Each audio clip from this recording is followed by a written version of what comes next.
kalau seandainya kita diwarisi oleh orang tua kita, umpamanya agama itu berupa warisan begitu ya. Kalau umpamanya orang tua kita, kakek buyut kita tidak mengenal Tuhan, otomatis yang diwarisi kepada kita ya sama tidak mengenal Tuhan. Tapi kenapa kita merasa sudah kenal dengan Tuhan? Assalamualaikum warahmatullahi wabarakatuh. Jumpa lagi dengan kami di channel Spiritual Sufi Kisah Dua Alam.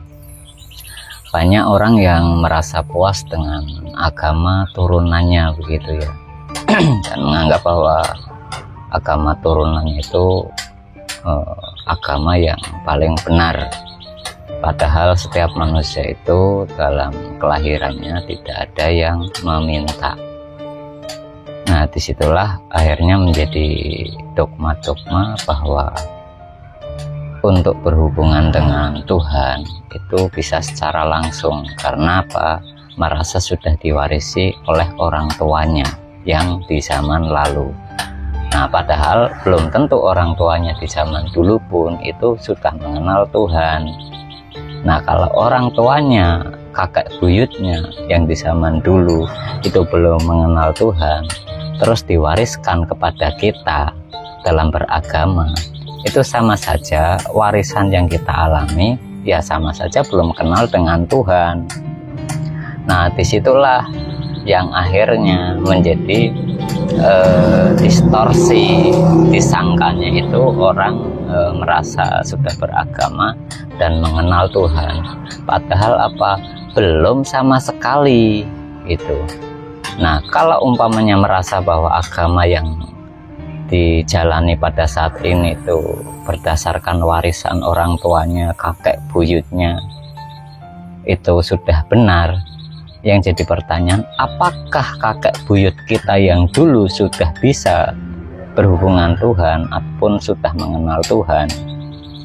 Nah, yang jadi pertanyaan, kalau seandainya kita diwarisi oleh orang tua kita, umpamanya agama itu berupa warisan begitu ya. Kalau umpamanya orang tua kita, kakek buyut kita tidak mengenal Tuhan, otomatis yang diwarisi kepada kita ya sama tidak mengenal Tuhan. Tapi kenapa kita merasa sudah kenal dengan Tuhan? Itulah yang menjadi kerancuan-kerancuan dalam umat beragama pada saat ini. Makanya banyak yang merasa benar sendiri dalam beragama, saling menyalahkan agama yang lainnya. Padahal hakikat agama itu datangnya dari Tuhan, bukan rekayasa manusia, itu bukan. Jadi harusnya Tuhan sendiri yang mengajari tentang perihal agama gitu. Nah, disinilah syarat-syarat untuk beragama itu harus melalui sistem. Karena apa? Tuhan itu sifatnya yang di maha akhirat itu sifatnya masih laisa kamitslihi syai'un. Jadi kita sebagai manusia tidak mungkin bisa membayangkan gitu Tuhan itu seperti apa. Nah, kalau kita sendiri tidak bisa membayangkan Tuhan itu seperti apa, lantas bagaimana cara kita mengenalnya, mengingatnya itu bagaimana? Itulah yang banyak tidak terfikirkan oleh umat-umat pada zaman ini. Karena apa? Senang dengan dogma-dogma, cerita-cerita yang akhirnya tertipu daya tapi tidak sadar gitu. Padahal apa? Syarat dalam beragama, umpamanya syarat berislam itu harus syahadat. Nah, syahadat sendiri itu kan banyak diingkari. Padahal isi di dalam syahadat sendiri itu apa? Bentuk daripada kesaksian. Maksudnya apa? Ada yang harus disaksikan. Jadi bukan hanya sekedar diucapkan saja, asyhadu alla ilaha illallah wa asyhadu anna muhammadar rasulullah. Aku bersaksi tiada Tuhan selain Allah dan Muhammad utusan Allah. Nah, rata-rata kan hanya begitu saja, hanya sekedar diucapkan. Padahal apa? Isinya itu yang paling penting, bukan hanya sekedar mengucapkannya. Karena apa? Kalau isinya syahadat sendiri itu harus ada yang disaksikan. Aku bersaksi tiada Tuhan selain Allah. Berarti di situ ada yang harus disaksikan, Allahnya yang mana gitu.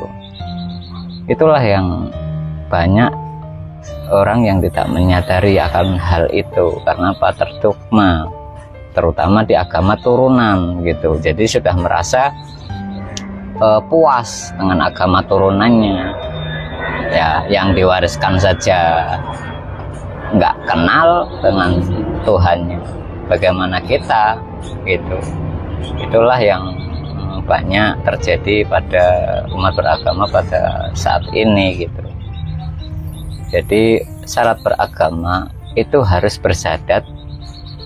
Dalam berislam itu harus bersyahadat dan harus ada yang disaksikan, yang mana yang kita tuju, agar apa?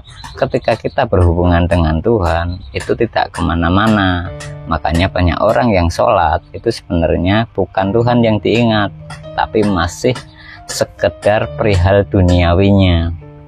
Entah jemuran masih gantung belum diambil, entah motor masih di luar, entah pekerjaannya dan lain sebagainya. Dan banyak yang mengingkari pula isi daripada Al-Quran tentang wasilah. Padahal Tuhan sendiri tidak bisa dihubungi kecuali melalui wasilah. Nah, itulah sebenarnya yang harus kita cari dulu. Jadi sebelum kita itu beragama, pada dasarnya carilah dulu tata caranya. Karena hakikat agama itu untuk terhubung dengan Tuhan. Yang kata Nabi, awaluddin ma'rifatullah, awal beragama itu mengenal Allah. Nah, poinnya ya di situ itu tadi. Sebelum kita merasa bisa beragama, carilah dulu bagaimana caranya agar kita mengenal Allah.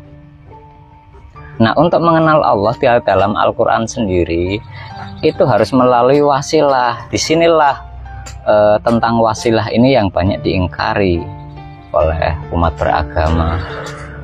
Jadi merasa sudah bisa berhubungan dengan Tuhan secara langsung tanpa melalui wasilah. Padahal Tuhan sendiri tidak bisa dihubungi oleh manusia jika tidak melalui wasilah. Nah, wasilah itu apa sih? Hakikat wasilah itu sebenarnya ya cahaya Tuhan sendiri ataupun Rasulullah. Itu nur.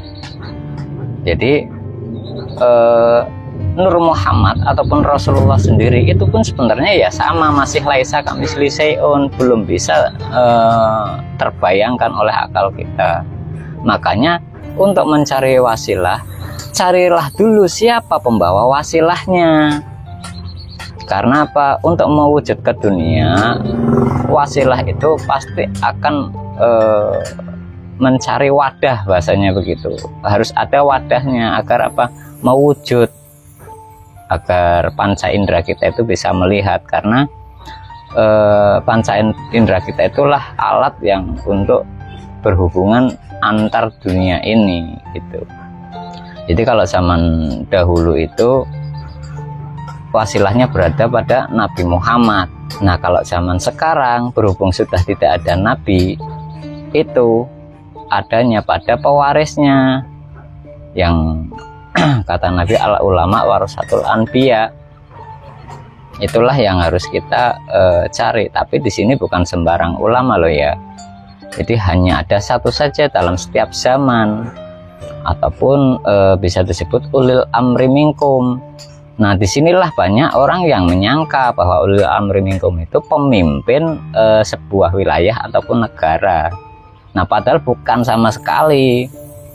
Itulah yang banyak terjadi salah tafsir disebutnya. Karena apa? Banyak penceramah yang menafsirkan bahwa ulil amri minkum itu pemimpin negara, padahal bukan sama sekali. Nah, masa kita taat kepada pemimpin negara yang berbeda-beda, sedangkan setiap negara itu umpamanya ada agama Islam di Indonesia, terus di negara-negara yang lain, masa berbeda-beda ulil amri minkumnya gitu. Jadi hakikat ulil amri minkum itu sebenarnya pewarisnya Nabi sendiri. Maksudnya apa? Pewaris ilmunya gitu. Makanya banyak orang yang karena dogma-dogma, cerita-cerita terus diyakini, akhirnya kehilangan inti daripada wasilah itu sendiri dan tidak mau mencari di mana pembawa wasilah. Padahal untuk berhubungan dengan Tuhan syaratnya harus menemukan orang itu dulu gitu. Nah, kalau kita hidup sezaman dengan Nabi Muhammad, pembawa tali wasilahnya ataupun pembawa wasilah ya Nabi Muhammad itu sendiri. Makanya untuk mengenal kepada Tuhan pada masa itu harus melalui Nabi Muhammad dulu gitu. Karena di baliknya Nabi Muhammad ada Rasulullah ataupun cahaya Tuhan.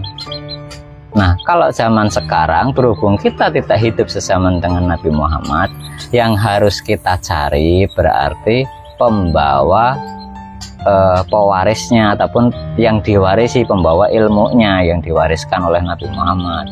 Yang ada pada zaman ini hanya saja sudah tidak disebut Nabi lagi, tapi disebutnya bisa disebut mursyid ataupun ulil amri minkum. Kalau ulil amri minkum itu ada wujud sehiriyahnya.